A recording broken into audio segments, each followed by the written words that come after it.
Hi friends, मैं हूं Mane. Welcome to movie shoovy. क्या हाल चाल है? सब कुछ बढ़िया, आपस में करते हैं पॉजिटिव सा। नमस्कार।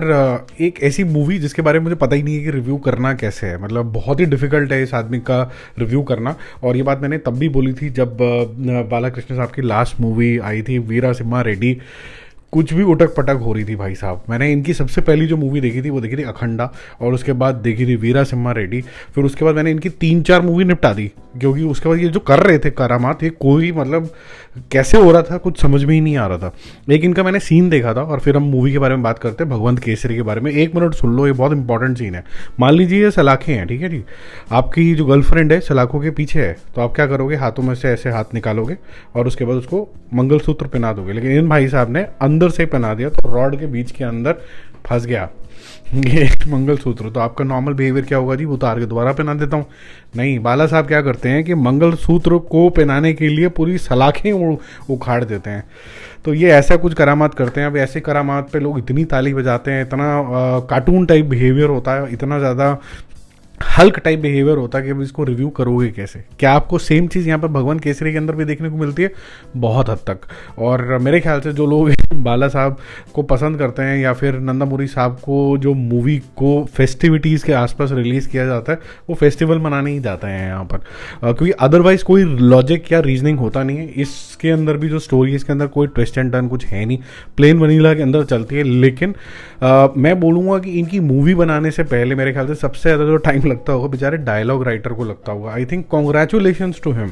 जो ये लोग डायलॉग लिखते हैं, इनके लिए डायलॉग आएगा ऐसा लगेगा क्या पावरफुल डायलॉग है। और जब बाला साहब की बारी आएगी उस डायलॉग को काउंटर करने के लिए, वो बोलेंगे यार ये डायलॉग काउंटर भी कैसे हो गया, और बाला साहब ने कैसे बोल दिया। ऐसा लग रहा है कि उनके अंदर से आवाज़ निकल रही है।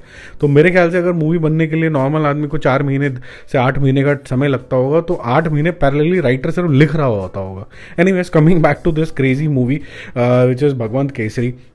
इसके अंदर नंदामुरी साहब के पास ऊपर एक रिस्पॉन्सिबिलिटी आ जाती है बच्चे की, और उनको उसकी बिल्कुल ही केयर टेकिंग करनी है। थोड़े स्ट्रिक्ट से भी हो जाते हैं। अल्टीमेटली वो चाहते हैं कि वो आर्मी में ज्वाइन कर ले, क्योंकि ये बहुत ही फेमिनिज्म प्रो इंसान है। इनका खुद का भी पास्ट है। वो क्या पास्ट है और क्यों उनको बच्ची जो है मिल गई है पालने के लिए, क्या रिलेशन है, और क्यों उनको चिचा करके बुलाती है, ये सब चीज़ें आपको देखने को मिलेगी। यहाँ पर भी उनसे काफ़ी छोटी उम्र की गर्लफ्रेंड तो नहीं कह सकते, बट एक लव इंटरेस्ट टाइप है काजल, लेकिन वो उतनी छोटी नहीं है जितनी श्रुति हसन लगने लग गई थी स्क्रीन के अंदर। जो बेटी है वो एक श्रीलला। इनकी भी कुछ ज़्यादा मैंने मूवीज़ नहीं देखी है, बट यहाँ पर उनका रोल काफ़ी सिग्निफिकेंट है। वो एक ऐसी बेटी का रोल कर रही है जो काफ़ी सारे इमोशंस इवोक करती है, कि she feels protected also, she feels कि मेरे को कोई हार्म भी नहीं कर सकता, and at the same time she also feels troubled also कि ये आदमी कितना सख्त है। इन बिटवीन आ जाता है राहुल, यानी अर्जुन रामपाल, जो कि मिलियनर है। अब इन सबकी कहानी कैसे एंटैंगल हो जाती है वो सब आपने थोड़ा बहुत ट्रेलर के अंदर भी देखा होगा, बट फिर back to back punch lines आती हैं, और इनका पास्ट के अंदर भी थोड़ा सा झांका जाता है, और काउंटर डायलॉग्स आते हैं, और उसके बाद केसरी साहब दिखाते हैं कि हु इज़ द पापा। एंड यहाँ पर जो डायलॉग्स भी आते हैं, कहते हैं कि भगवान ने मतलब मेरे को बनाया है, राहुल बोलता है।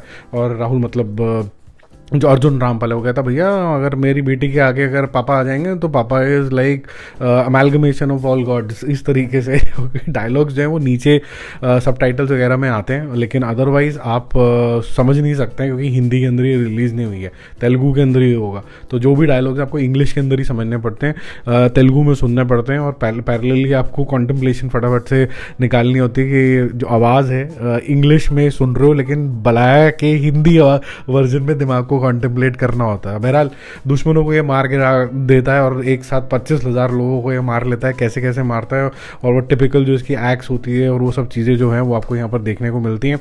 एक नया एंगल जो फेमिनिज्म का यहाँ पर डाला है वो ठीक है। मेरे को जो चीज़ें अच्छी लगी इसके अंदर एलिमेंट ये लगा कि जो फन एलिमेंट है जो बलाया मूवी में होता है, कि गाना गाया और उसके बाद बोला आई डोंट केयर, उस तरीके की बातें, काजल को आंटी बोल दिया, खुद की उम्र हुई हुई है, वो सब अपने ऊपर ही फ़न लेने वाली बात होती है वैसे तो। और फिर केजीएफ के टाइप की एक गन वाला भी सीन है, वो भी मतलब एक किस्म का मजाक ही उड़ाया गया है, उस तरीके का है।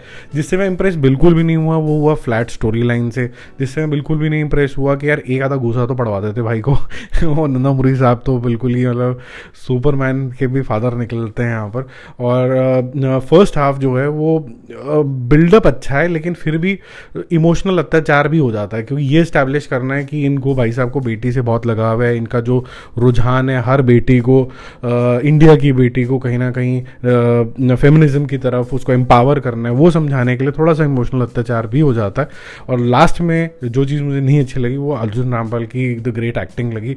बहुत ही फ्लैट कैरेक्टर मुझे लगा, उसके अंदर कोई वेरिएशन नहीं था कि वो किसी भी हद से खूंखार लग पाए। पहले तो खूंखार लगेगा कैसे, चाहे वो खुद आ जाए, चाहे लोग आ जाएं, चाहे वो कोई ट्रक भर के लोग आ जाएं, कुछ भी कर सकते हैं बलाया साहब का वैसे एक ट्रक वाला सीन भी है इसके अंदर, लॉरी टाइप का, वो कुछ भी कर सकता है आदमी। तो थोड़ा सा ये है कि इसको ऑफ करके जाना और बोलना कि मैं एक अच्छा इनविंसिबल कार्टून देख रहा हूँ और ये इनविंसिबल भैया कुछ भी कर सकते हैं, गजब ही है। और मैं ये नोटिस कर रहा हूँ, मैंने पहले भी आपको बोला है घोस्ट के रिव्यू के टाइम पे भी, जितने भी ऐसे स्टार्स हैं जो 50, 60, 70s के अंदर हैं, वो आज भी मतलब जो बड़ी हिट होती हैं यही लोग देते हैं। मतलब जो यंगस्टर्स वाले दुनिया है वो इतनी बड़ी हिट देती नहीं है। अभी आप देख लीजिए लियो का जो बॉक्स ऑफिस परिणाम आने वाला है, वो जंप तो ऐसे जाएगी और 2-3 दिन रहेगी ऐसे, और फिर वो नीचे भी आने वाली है, क्योंकि वो जिस तरीके के मिक्स रिएक्शन आ रहे हैं वो जंप बहुत अच्छी जाएगी। फिर अचानक से वो 1000 करोड़ वाली नहीं है, तो जो जवान के फैंस हैं SRK के, देखिए ड्रेस अश्योर्ड ही उसको चैलेंज नहीं कर पाएगी इतने ज़्यादा। बाकी जल्दी मिलते हैं और अपडेट्स का स्टे कनेक्टेड। जाते थे इसके रिव्यू का मैं रेटिंग में क्या दूँ, मैं इसके रेटिंग के, इसमें ये सिर्फ फैन सर्विस है, ये अदरवाइज इस मूवी के अंदर कोई खास दम नहीं है। लेकिन जो लोग बलाया साहब को सेलिब्रेट करने जाते हैं बोलेंगे 10 से तो कम देना मत, 10 में से। और या ये भी बोल सकते हैं बलाया साहब की लैंग्वेज के अंदर, भैया मैं तो नंबरों को सिखा देता हूँ कि नंबरिंग कैसे करते हैं, तो मुझे तो 100 चाहिए 10 में से, तो 100 ले लो 10 में से। Bye bye.